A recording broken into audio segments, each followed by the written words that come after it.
हम बात करेंगे स्टार्टअप के बारे में और लाइफ साइकिल ऑफ स्टार्टअप के बारे में। तो सबसे पहले हम आपको स्टार्टअप के बारे में बताएंगे। स्टार्टअप कंपनी की एक इनिशियल स्टेज होती है जो एक इनोवेटिव आइडिया पर वर्क करती है। स्टार्टअप का उद्देश्य एक ऐसी कंपनी बिल्ड करना होता है जो स्केलेबल मॉडल पर वर्क करे। तो स्केलेबल मॉडल वो होता है जो किसी इनोवेशन पर लगातार वर्क करता रहे, देन उसकी ग्रोथ बढ़ती रहे लगातार, कभी रुकनी नहीं चाहिए। दूसरा ये कि जो स्टार्टअप का एक ऐसा मॉडल होता है जो कंट्रीज़ की ग्लोबल प्रॉब्लम्स को सॉल्व करने में बहुत ही कारगर होता है या फिर सहायक होता है। तो अब आपको एक एग्जांपल के जरिए समझा देते हैं कि स्टार्टअप क्या होता है। आपने जोमेटो स्विगी के बारे में सुना होगा। तो जोमेटो स्विगी से पहले कोई भी फूड डिलीवरी की चेन नहीं थी। इन्होंने उस आइडिया को एनालाइज किया, कंट्रीज़ की प्रॉब्लम को समझा, देन जोमेटो स्विगी के इस्टेब्लिशमेंट हुआ। आज ये लगभग हर कंट्री में पहुंच चुके हैं। कम से कम अप्रॉक्स 32,000 प्लस सिटीज़ में ये अपने फूड डिलीवरी कर रहे हैं। अब आपको एक और एग्जांपल्स के जरिए और क्लियर कर देते हैं। आपने नेटफ्लिक्स के बारे में सुना होगा। तो नेटफ्लिक्स एक ऐसा स्टार्टअप था जो एक वीडियो ऑन डिमांड सर्विस पे वर्क करता है। ये आपको movies, web series, TV shows, cricket, ये सब आपको एक नॉर्मल अमाउंट में जो आपको मंथली या ईयरली में पे करना पड़ता है इस पर दिखाता है। तो जो इनका सोर्स ऑफ इनकम है वो है सब्सक्राइबर बेस। आपको बता दें जुलाई 2021 के अनुसार इनके पास 20,91,00,000 का सब्सक्राइबर बेस है। अगर ये एक कस्टमर से 199 रुपये लेते हैं तो करीब 41 बिलियन 591 मिलियन करीब अर्न करते हैं। तो अब आप समझिए होंगे स्टार्टअप के बारे में। तो आपको यूनिक बिजनेस मॉडल बताते हैं। तो यूनिक बिजनेस मॉडल वो होता है जो किसी ऐसे आइडिया पर वर्क करे जो कभी एग्जिस्टिंग ना रहा हो, जो बिल्कुल ही नया हो, मार्केट में उसके कोई भी कॉम्पिटिटर ना हो। ऐसे आइडिया पर वर्क करना टफ रहता है, लेकिन आपको अगर एक अच्छे बिजनेस प्लान, एक मार्केट प्लान के जरिए अगर आप वर्क करेंगे तो आपका ये जो यूनिक बिजनेस मॉडल वाला स्टार्टअप है वो सक्सेस रहेगा। तो ये था स्टार्टअप के बारे में।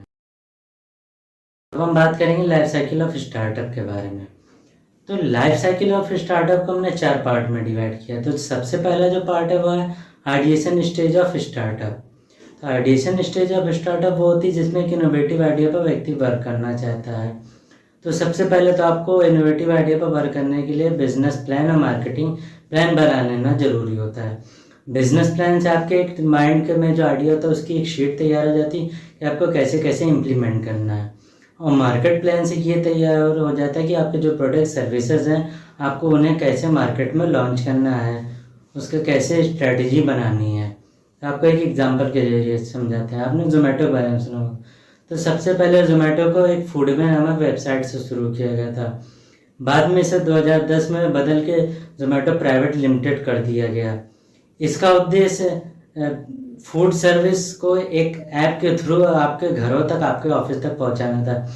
इसका जो बेनिफिट है वो जो ऑफिस में वर्क्स करते हैं, जो बाहर रह के रहते हैं, तो उनके लिए आसानी होती थी कि उनसे वो खाना मंगा के खा सकते थे। तो ये था आइडिएशन स्टेज के बारे में। अब हम बात करेंगे प्लानिंग स्टेज के बारे में।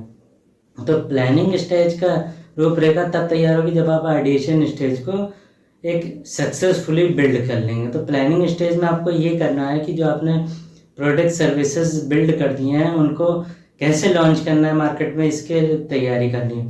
तो आप मिनिमम वायबल प्रोडक्ट का यूज़ कर सकते हैं। इसके जरिए आप क्या करेंगे, प्रोडक्ट सर्विसेज को सबसे पहले तो एक प्री लॉन्च करेंगे जिससे आप उसमें कस्टमर्स के पसंद नापसंद जानेंगे, फीडबैक्स लेंगे, इसमें क्या सुधार करना है, बेटर है। तो ये सब जानने के बाद आप उसका एक लॉन्चिंग कर सकते हैं। सब बात करेंगे एग्जीक्यूशन स्टेज के बारे में। आपने प्रोडक्ट सर्विसेज भी बिल्ड कर लिया, आपने बिजनेस प्लान भी बना लिया, इम्प्लीमेंट भी कर लिया, अपने जो स्टार्टअप था उसको रजिस्टर्ड भी कर लिया। अब आपको एग्जीक्यूशन करना है। तो एग्जीक्यूशन में आपको क्या करना है कि आप अपने फर्स्ट कस्टमर को कहाँ से लेंगे, उसको कैसे टारगेट करेंगे, अपनी टारगेट ऑडियंस सेट करनी है, अपने सेल्स की ग्रोथ को मैनेज करना है, अपना प्रोडक्ट सर्विसेज उनका लिमिटेड एक कलेक्शन रखना है जिससे कि प्रोडक्ट सर्विसेज की कमी ना हो। क्योंकि अगर स्टार्टिंग में आपके प्रोडक्ट सर्विसेज की शॉर्टेज हो गई और आप कस्टमर की डिमांड नहीं पूरी कर पाए तो आपका स्टार्टअप जो है डाउन होने लगेगा। तो तो आपको ये सबसे बच के रहना है। तो ये था एग्जीक्यूशन स्टेज के बारे में। अब हम बात करेंगे ग्रोथ स्टेज के बारे में। तो आपने सारे प्रोडक्ट सर्विसेज भी बिल्ड कर लिया, अपने बिजनेस का भी सेटअप कर लिया, सेल्स भी डिसाइड कर लिया, आपके प्रोडक्ट सर्विसेज का एक स्टॉक भी मैनेज कर लिया। अब आपको ग्रोथ देखनी है कि उसको एक ऑफिस से दूसरे ऑफिस में कैसे कन्वर्ट किया जाए, दूसरी स्टेट, दूसरी सिटीज़ में कैसे जाया जाए।